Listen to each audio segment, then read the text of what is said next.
In the spring of 1845, 134 men sailed north to conquer the top of the world.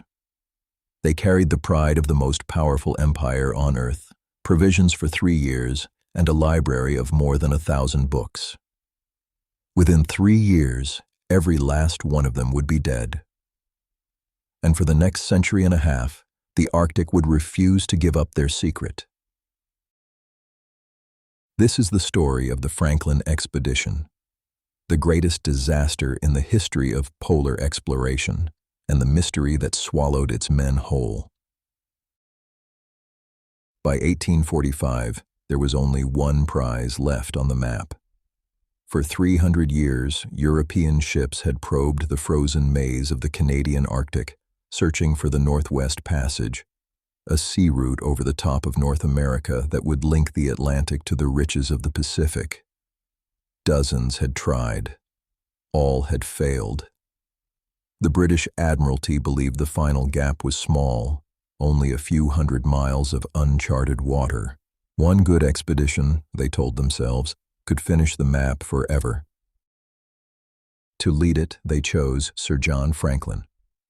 He was 59 years old, a veteran of the Arctic, a man who had once survived a march so desperate that history remembered him as the officer who ate his own boots to stay alive. He was not the Admiralty's first choice.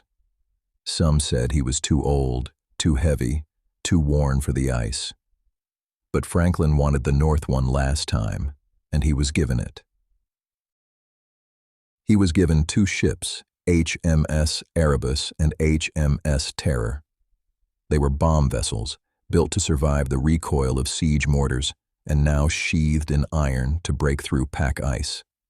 They carried steam engines lifted from locomotives, cabins warmed by pipes of hot water, and tinned food by the ton, a new technology that promised to keep men fed for years in a place where nothing grew. No expedition had ever been better prepared. The whole of Britain expected them home in triumph. On the 19th of May, 1845, they left the docks at Greenhithe while crowds cheered from the banks. Along the way, 5 men were judged unfit and sent home, leaving 129 who sailed on into the ice. In late July, 2 whaling ships met them in Baffin Bay, riding at anchor, waiting for the weather to open a path into the Arctic maze. That was the last time anyone in the outside world would ever see them alive. Months passed, then a year, then 2. In London, the silence became unbearable. Franklin's wife, Lady Jane Franklin, refused to believe her husband was gone.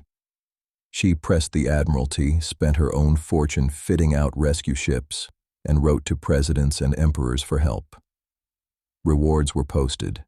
Expedition after expedition sailed north, until the search for Franklin became the largest rescue operation the world had ever mounted, ship after ship vanishing into the white to look for men who were already dead.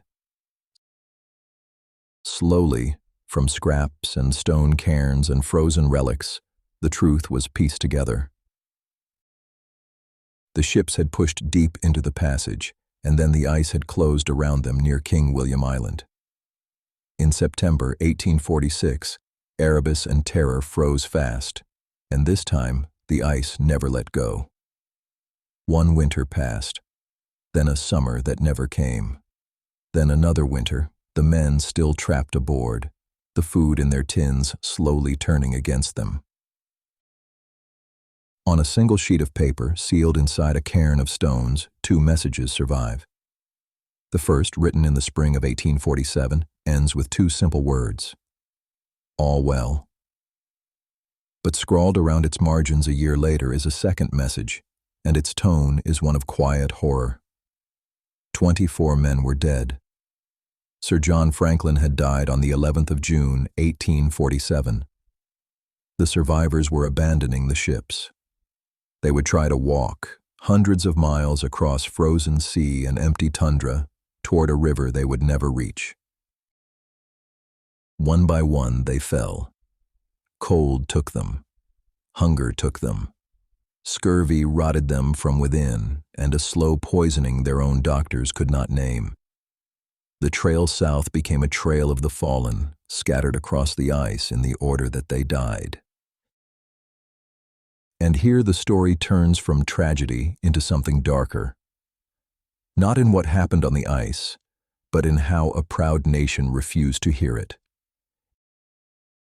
In 1854, a Scottish explorer named John Rae was surveying the Arctic coast when he met a group of Inuit hunters.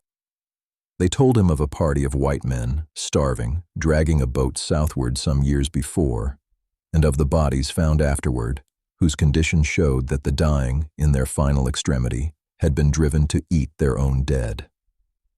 Rae bought relics from the hunters, silver forks, a medal, objects that could only have belonged to Franklin's officers.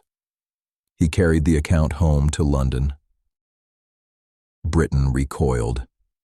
The Empire had carved Franklin into a marble hero, and it would not accept that its heroes could be reduced to this.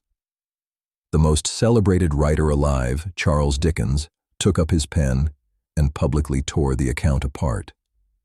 He called the Inuit witnesses unreliable, dismissed their words as the vague babble of savages, and even suggested that they themselves were the killers. It was a slander built on nothing but wounded pride, and it would stand for more than 100 years. Then science settled the question the Empire could not face.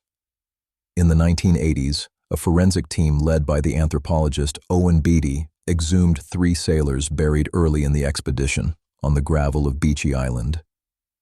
The permafrost had kept them almost untouched, young faces surfacing out of the ice after nearly 140 years. Their tissue was heavy with lead, alongside the marks of tuberculosis and scurvy. And on bones recovered from the long death march, later researchers found the fine-cut marks that confirmed, beyond any doubt, the very thing Dickens had raged against. The Inuit had told the truth. They had always told the truth.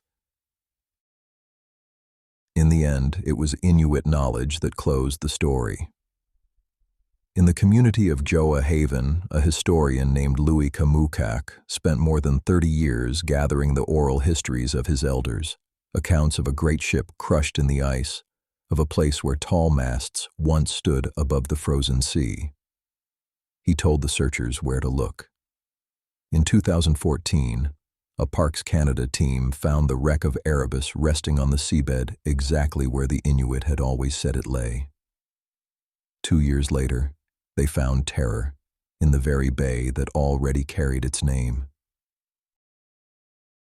They rest there still on the floor of the Arctic, in water so cold it holds them almost unchanged. 129 men sent to conquer the ice by an empire certain of itself, and swallowed by it down to the last soul. The Northwest Passage was real. Today, ships pass through it every summer, across waters warming faster than almost anywhere on Earth. And the men who died searching for it are still down there, beneath the ice, keeping the secret they paid for with everything they had.